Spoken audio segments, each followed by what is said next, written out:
Good morning. Today I woke up about a half an hour before the alarm woke me up. And instead of doing what I normally do, which is get my coffee, which I still have, sit down in front of the TV and watch some videos, do a little bit of writing and a little bit of thinking, a little bit of learning. And what I'm doing different today is instead of watching videos, I'm making a video. Something was on my mind when I woke up this morning, and it was a thought about maybe writing a book and calling it the Universal Rule Book. It's a rule book that we don't choose to follow it. It just exists. And the rules, the universal laws exist whether we follow them or not. And they either help us or they hold us back, depending on what our mindset is and how we utilize this power that we have. Everyone has an unlimited power. And if we don't understand these rules, and if we don't think we need to follow these rules, then it only works to our detriment. These 12 universal laws are the law of divine oneness, which is it's a foundational law, and it's everything in the universe is interconnected. Your thoughts, actions, and beliefs ripple out and affect the collective tribe, which is the world. We all have a universal understandings. We have beliefs that we all share, whether we choose to believe that or not. It exists, and we're all connected. We can't make a pencil without 100 people being involved in it, because somebody has to engineer the pencil, and before that somebody had to invent the pencil. Somebody has to get the graphite for the lead on the inside, somebody has to get the wood, somebody has to get the metal for the band around the eraser, somebody has to get the rubber for the eraser. You see what I'm saying? We're all connected. We all rely on one another, whether we choose to believe that or not. The law of vibration is that everything in the universe, including our thoughts and emotions, it's pure energy and in a constant state of motion, and the vibration at a specific frequencies, sort of like saying like attracts like. It's based on these frequencies matching. Nowadays we hear the catchphrase, I match energies. And the law of correspondence is summarized as above, so below. It's everything equals out. It's like yin and yang. It suggests that your external reality is a direct reflection of your inner world, and mental patterns, your thoughts and behaviors are all linked together in this law of correspondence. Another one of the laws is the law of attraction. It's the most well known law. It posits that you attract into your life whatever you focus your energy on. Positive thoughts bring positive results, negative thoughts bring negative results. It's all there for you. Now, the next law is the law of inspired action. This emphasizes that you must take tangible action in the physical world to manifest your desires. Visualization is a starting point, but aligned effort is required to bridge the gap between dreams and reality. Next, we have the law of perpetual transmutation of energy. Energy is constantly flowing and changing form. It can't be created or destroyed. It just is. That means that you have the power to continuously change your life by raising your personal vibration and transforming lower energies into higher ones. In other words, taking your faults, and instead of emphasizing on your faults, emphasize your strengths and build your weaknesses to become the person that you were meant to become. Now, the law of compensation is an extension of the law of cause and effect. It ensures that your efforts and contributions are rewarded with abundance and blessings in due time.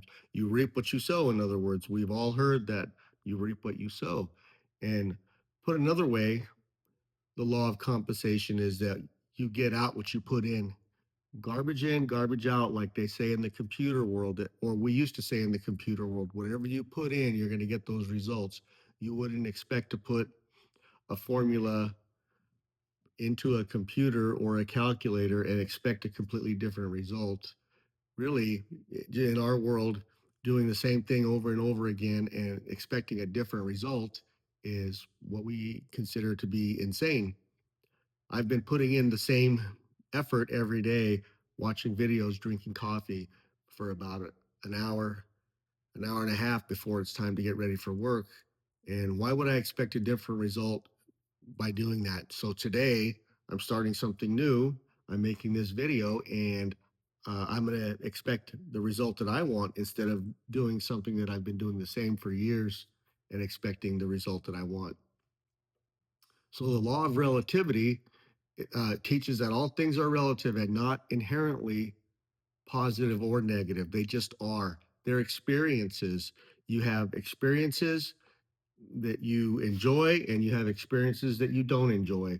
They're just experiences. Opposites are two sides of the same coin, and one can't exist without the other. That's essential for balance. In the world we live in a world of contrasts. And if we want something to look good, then it's our perception of whether it is good or not makes it good. Somebody else might not like it. It's the same with our views on the world, our worldview, and our political views. Millions of people are divided on their beliefs in politics and religion and morals. But how can the other person be wrong when you're right? And how can you be wrong when the other person is right? It just doesn't exist. It's right and wrong, or good and bad, and positive and negative are just constructs that we've created to contrast what we desire, what we feel good about, and what we feel bad about. So the law of polarity is that everything has a dual or opposite side. And I touched on that in the law of relativity. So everything has a yin and a yang, an up and a down, a left and a right, a north and a south. It's all, everything has, exists, and it has an equal and opposite.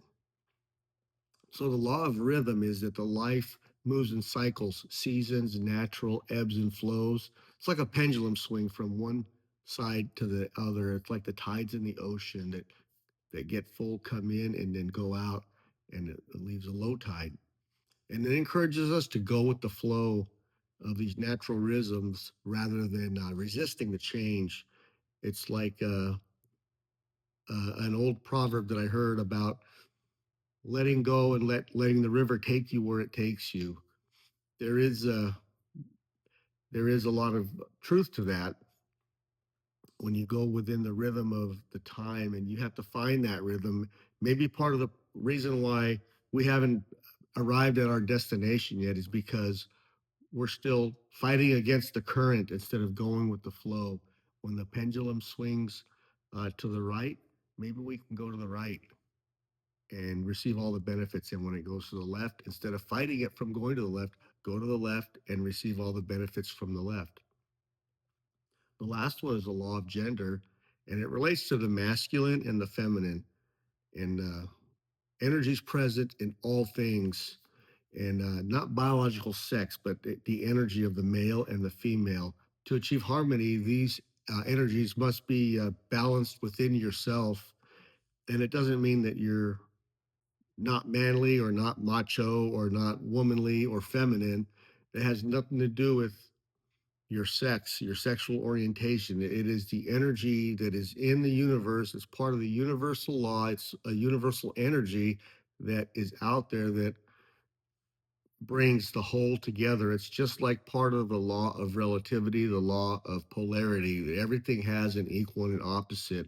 All male energy has a female energy. All female energy has a male energy. It's there. It flows and it ebbs back and forth, just like the law of rhythm. It flows back and forth. Now, within those, the law of attraction and the law of cause and effect are pretty much considered to be the most influential, maybe, or foundational within all of these laws. We've been hearing a lot these past many years about the law of attraction, and it's the most well known due to media and movies, and we hear it all the time, the law of attraction, manifestation. And it basically states, like I said before, that you attract into your life whatever you focus on. So One way that we say that is that what you think about, you bring about. So remember, as you go through today, it's Monday, November, no, it's December 1st today, 2025. Remember, as you go through the day today, that what you think about, you bring about. So think about the good things that you want for the rest of your life and manifest those into your life and bring your desires to you.